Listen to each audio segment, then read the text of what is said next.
Hello, welcome back to the Blu-ray Brothers channel. Today's video is a first watch video, which is more of a kind of vlog thing, handheld, that kind of thing, more relaxed, not really, too serious. And we're going to try and do one of these every week on a Sunday, but we're not going to be committed to doing that. We'll just see what happens if, either the three of us, me, Robbie and Ryan, have the chance and the time to do a first watch video where we'll kind of film ourselves watching a film that's in the genre of the week we're doing a theme on. Then we'll do that. So this week it's me and Robbie. Ryan's not doing it this week, but he'll probably be doing it next week.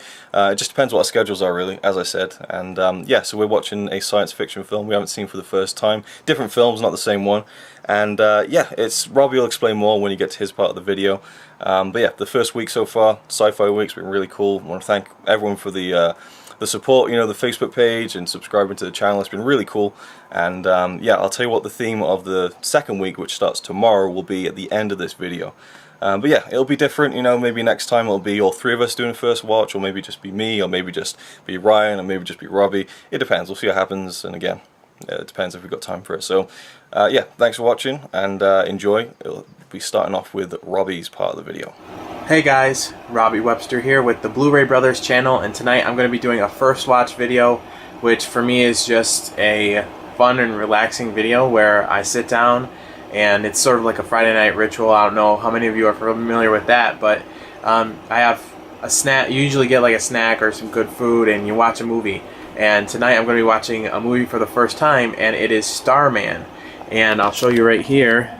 I was recently at Big Lots and I came across the DVD for $3, so I was like, well, I'll pick this up and this could be my first watch. But then on the way home, I was looking at it more closely, and I don't know if you can see that, but it says full frame, so that means I'm not going to be watching it on DVD. So I went and found it on Netflix. Sorry, my camera gets blurry really easily, but yeah, it's on Netflix in full HD and it's widescreen, so yeah, I'll watch it on there. I got my PJs on already. I'm nice and comfortable. I got the air conditioner going in here. I'm sure you could probably hear that in the background. So right here I have my snack for the evening. I put a little chair in here next to my recliner, but I have some homemade buffalo chicken wing dip, which is my favorite, and a lot of people who I made this for said it's really good, so I'm pretty proud of it. It's like the only thing that I make that I think is really good. And I've got some Wagman's tortilla chips here.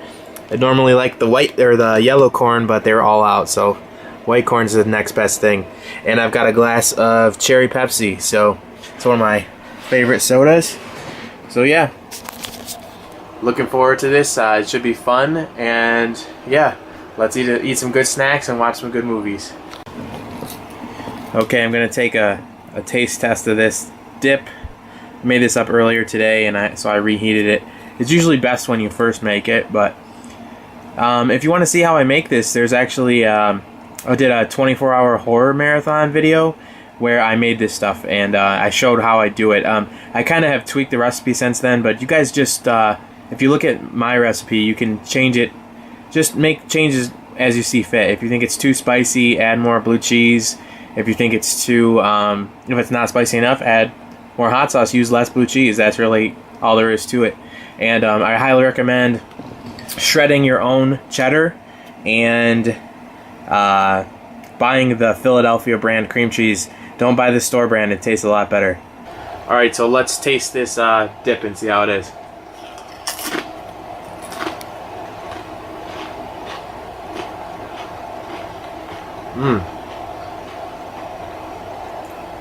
That's really good. That turned out pretty well. That's one of the best I've ever made, so yeah, highly recommend this stuff. What do you think we are? I think we were a very primitive species. What are you, soft-hearted? Cry when you saw Bambi? Define Bambi. Huh? He doesn't understand. He's not from around here. Oh, you don't speak English, huh? So far, it's pretty cheesy, but it's entertaining, and I like it for the most part. I can deal with a little bit of cheesiness. It's a fun movie. Looking forward to see what happens, but so far I've picked out a lot of plot holes, but it's really something that you kind of can't take too seriously. Okay, so the movie just ended, and yeah, it was pretty good, enjoyable. The movie was directed by John Carpenter. who most of you probably know. He directs a lot of science fiction type movies, and it starred Jeff Bridges and Karen Allen, and believe it or not, I just looked it up, and Jeff Bridges was actually nominated for Best Actor for this movie, and man, this performance would not hold up nowadays. It was pretty cheesy, but it wasn't that bad. It was entertaining. I thought he did an alright job.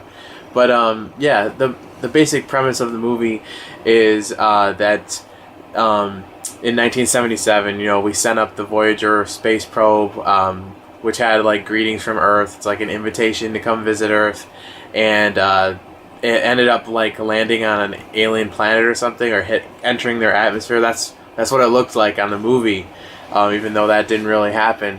And the aliens come to Earth to visit because they're basically accepting our invitation, and we shoot down the ship, and so it crashes, and this like orb comes floating out of it, and it's this alien, I guess, and he ends up flying into this woman's house, and he takes on he transforms into the image of her recently deceased husband. So, and then he gets her to help him, try to get home. So that's basically what the movie is about. And yeah, if you like science fiction, I'm sure you'll enjoy this. It's cheesy. It's from the mid '80s, so it's not anything to take too seriously.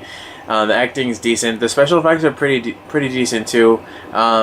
Yeah, I thought it was fun and entertaining, and I'm glad I watched it. So that's it, guys. And yeah, thanks for watching. Bye. Alright, so this is Luke here for the Blu-ray Brothers first watch video for Sci-Fi Week, and I picked a film that I've been wanting to watch for a really long time called Silent Running. Came out in 1971, stars Bruce Dern, Douglas Trumbull, and it's a movie that I've heard a lot of good things about. I know it's been released by the Masters of Cinema, by Eureka in the UK, and I really want to get the Blu-ray, but I just haven't got the money for it now, obviously. But yeah, it's on Netflix, so that's cool, and it's a HD version, so I'm going to get to see a really good quality picture of this film, and so I'm looking forward to checking it out. This is a very rushed video, just vlog style like this, but it's the only way I could get it done because I've got a lot of stuff going on in a minute. But anyway, let's check it out, Silent Running, and see what it's all about. So I've got my PlayStation remote here to play the film. I've got some squash, and I have some cereal and 2 pieces of bread, just bread and butter. Yeah, this is kind of my late breakfast, and the milk is already kind of absorbed into all this cereal, so I better get eating that quickly and start the film.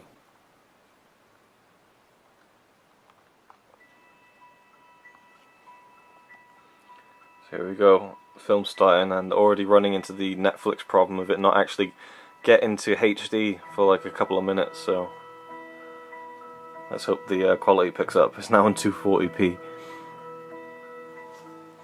Alright, I just got done watching Silent Running, and yeah, what did I think of it? It was really good, really good. Very different. I was not expecting it to be the kind of movie that it was. I can definitely see where some films have been inspired by it, and kind of, say WALL-E, for instance, in terms of how you can kind of put a lot of character into a robotic character that doesn't have many features that kind of would remind you of a human, and yet you still kind of the filmmaker still managed to evoke some kind of personality out of them and some emotion out of you as the viewer, I think, because there's these droid characters, drones that yeah, you kind of grow to really like them, become attached to them, and I think it's also down in part to the performance from Bruce Dern, but yeah, and also films like Moon and even Star Wars. I could see there's definitely some things that the people who made Star Wars took out of this in terms of the special effects, which are fantastic. There's some great miniature work models in terms of the spaceships and stuff like that. And from what I understand, the director Douglas Trumbull worked on 2001: A Space Odyssey, which is fantastic achievement in special effects. Yeah, but 71, is quite early, in terms of films like Star Wars and Alien hadn't come around yet, which really brought a kind of gritty realism into the way the production design came across. I think, particularly in Alien, that was really just the benchmark to me of I guess realistic science fiction, just the lived-in feel of the sets and stuff. But you know, this Silent Running is a bit more clean, a bit more 70s, I guess you could say. But it really works, and the story was really interesting. I won't spoil anything about it because I didn't know anything about it, and I went in blind, and I really enjoyed it. The message of the film is pretty simple and clear, but it's really about the performance from Bruce Dern. I think there's a few of the human characters on board the ship where the whole movie takes place, but really it's his performance that drives the film, and his actions and his morals and beliefs as a character. But yeah, it was really good. I would give it like an 8 out of 10 probably, and I really want to get the Masters of Cinema Blu-ray release that they came out with a couple of years ago, particularly the Steelbook version. That looks really nice. But yeah, top marks for me from Silent Running. Really enjoyed it. Yeah, good stuff. Anything else I can say? It looked great. It did look great. I mean, it was a HD transfer on Netflix. Obviously, you're not going to get as much kind of quality out of a Blu-ray, but it looked really good for what it was. And yeah, overall, really enjoyed it. So that's my first watch for Sci-Fi Week, and I hope you enjoyed this video. So there we go, that was my first watch, which I did last week, but yeah, hope you enjoyed the video. Again, just nothing too involved, just relaxing and checking out films for the first time, and hopefully we'll do this every week, see what happens. Now, the theme of the next week, week 2, will be, starting tomorrow, and it's going to be Western week, so I'm really excited for that. I love Westerns, and I haven't really seen that many of them, so I'll definitely be doing first watch next Sunday for this, and yeah, so stay tuned tomorrow, and as always, check out the Facebook page. We're doing a giveaway, we're giving away this awesome Hobbit set, and not as many people as I thought would be taking part, considering we have over 100 likes on the Facebook page. So if you want to win that, like the Facebook page, but also hover over the liked button and click get notifications so you're notified every time we put a clue up, because yeah, there's loads of clues going up, loads of points going to to go towards winning that prize, so definitely check that out. And thanks for watching this video, and we'll see you tomorrow with Western Week. Bye.